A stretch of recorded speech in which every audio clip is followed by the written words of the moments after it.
صفت یہ بیان کی کہ ہم بیت اللہ کا حج کرتے ہیں اور رمضان کے روزہ رکھتے ہیں. یہ 5 وہ ہیں جن پر ہمارا عمل ہے، اور 5 ہمارے اندر زمانہ جاہلیت سے ہیں. 5 خصلتیں زمانہ جاہلیت سے ہیں، اور وہ واقعی خصلتیں ایسی ہیں کہ زمانہ جاہلیت کی ایسی خصلتیں ہیں کہ اس زمانے میں مسلمان کے اندر زمانہ اسلام میں بھی مشکل سے ملیں گی. سب سے پہلی خصلت یہ بتائی کہ ہمارے اندر زمانہ جاہلیت سے ہماری طبیعت میں صبر ہے اور ہمارے اندر شکر ہے.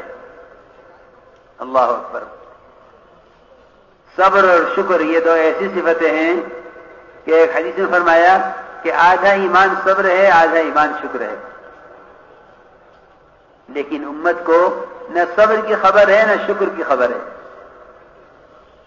کہ صبر کسے کہتے ہیں اور شکر کسے کہتے ہیں. صبر کہتے ہیں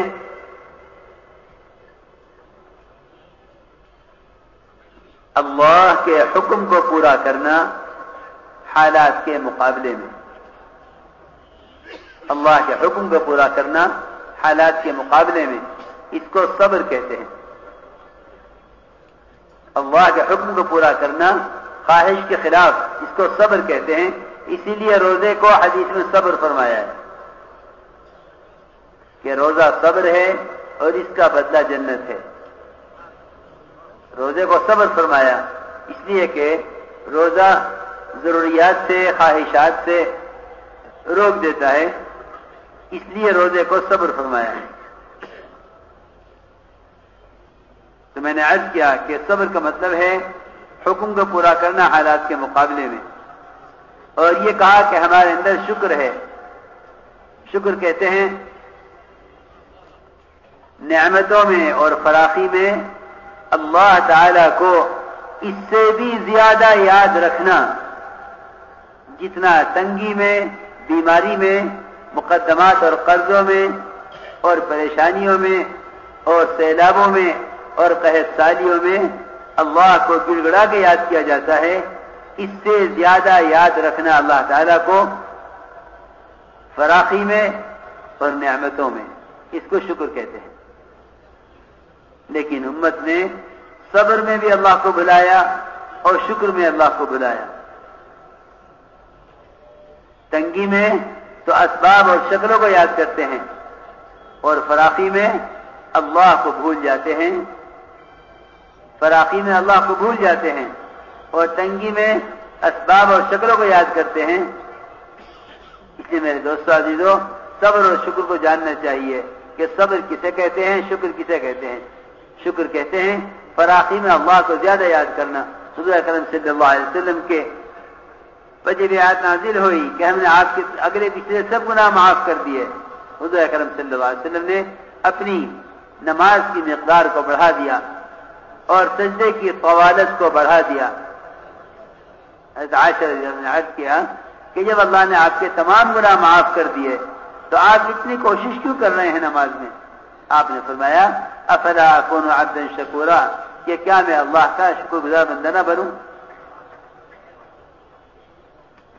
کہ شکر کا مطلب یہ ہے کہ اگر کہ نعمتوں میں اللہ کی یاد اور اس کے ذکر کو بڑھا دیا جائے، اور صبر کا مطلب یہ ہے کہ حالات میں، تنگی میں اور ماحول کے خلاف اللہ کے حکم پر جمع جائے، اس کو صبر کہتے ہیں.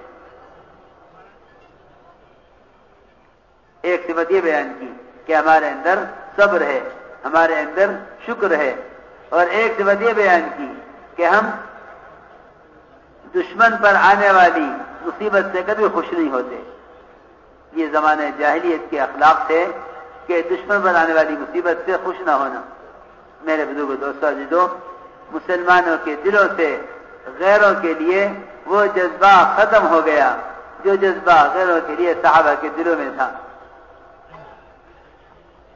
وہ چاہتے تھے کہ یہ عذاب سے بچ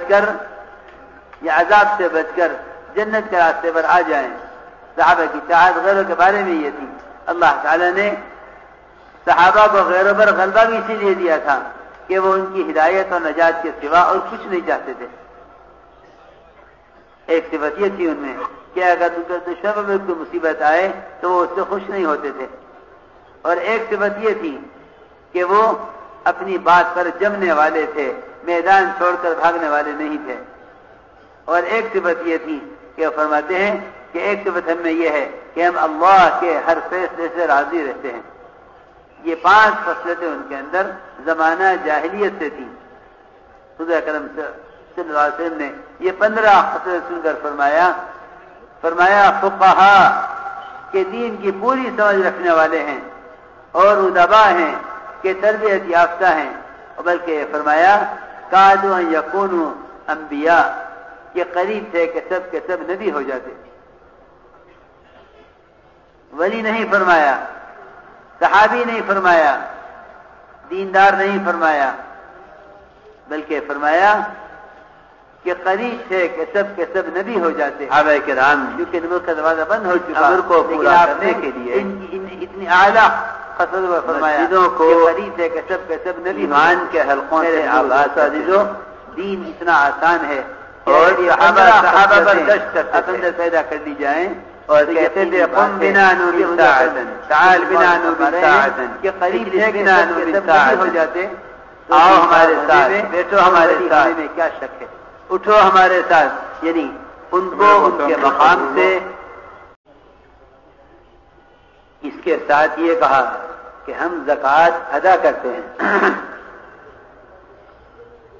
سمجھتے تھے اگر مسلمان زکوٰۃ صحیح طریقے پر ادا کر دے تو زکوٰۃ کی برکات کو برداشت نہیں کر سکتا۔ زکوٰۃ میں اتنی برکت ہے کہ اگر صحیح طریقے سے زکوٰۃ ادا کر دے تو زکوٰۃ کی برکات کو برداشت نہیں کر سکتا۔ ہم سمجھتے تھے کہ زکوٰۃ دینے والا مستحق کو اس طرح تلاش کرے جس طرح ایک نمازی آدمی وضو کے لیے پانی تلاش کرتا ہے۔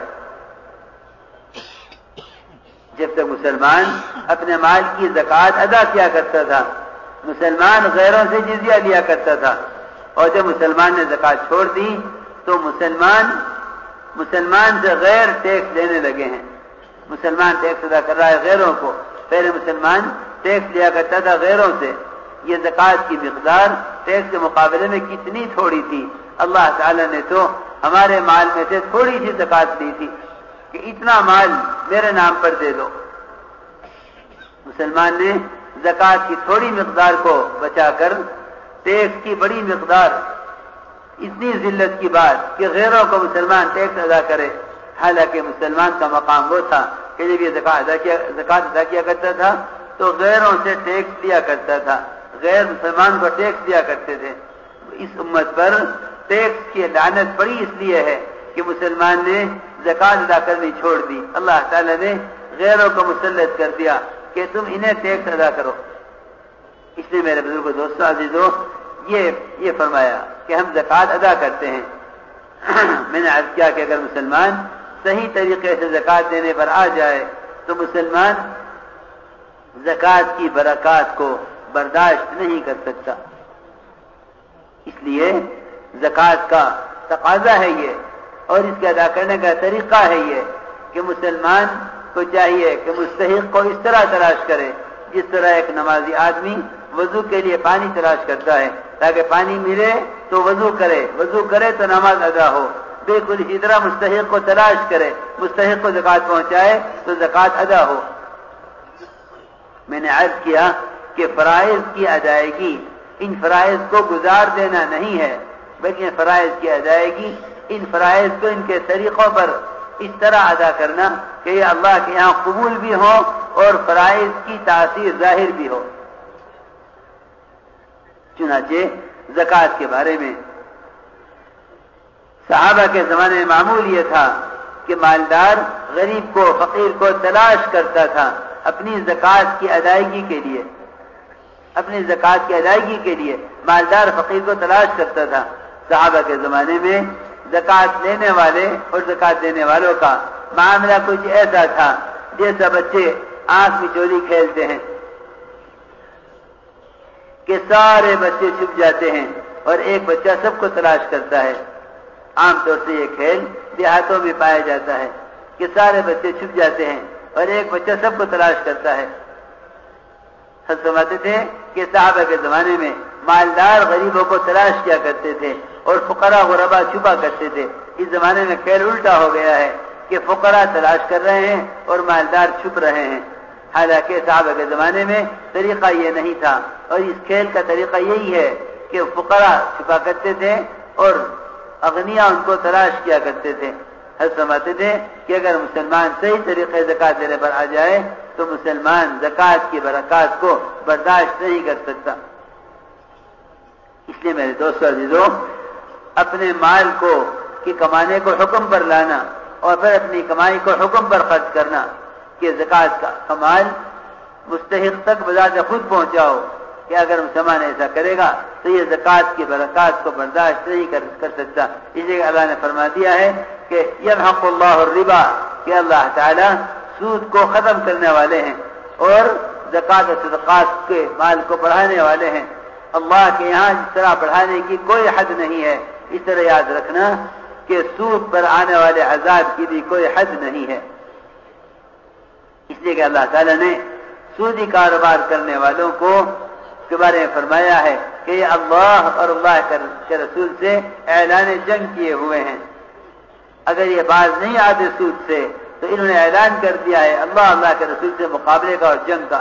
اس سے اندازہ کرو کہ اللہ کے رسول سے جنگ کر کے یہ اللہ سے کیا لے سکتے ہیں اور کیا استفادہ کر سکتے ہیں اعمال کے ذریعے۔ اس لیے کہ سودی کاروبار کے جسم کے خون کو حرام ناپاک کر دے گا، اور یہ ناپاک جسم سے اس کی دعائیں بھی مردود ہوں گی اور اس کی عبادات بھی مردود ہوں گی۔ اس لیے میرے دوستو عزیزو، جس طرح پاک پانی تلاش کرنا وضو کرنے کے واسطے، نماز ادا کرنے کے لیے، اس طرح حرام کمانا فرض ہے کہ یہ حلال کمانا فرض ہے، حرام سے بچنا فرض ہے کہ حلال کما کر اپنے بدن کو پاک رکھے عبادت کے لیے، اور حلال کمائی سے اپنی زکات کو پاکیزہ، اپنے مال کو پاکیزہ بنائے۔ یہ تو حلال اور پاکیزہ مال پاک کرنے کے لیے زکات ہے، ورنہ حلال کمانے والا بھی ناپاک کھا رہا ہے جب تک اپنے مال کی زکات ادا نہ کرے۔ اس طرح اس لیے میں نے عرض کیا کہ سب سے پہلے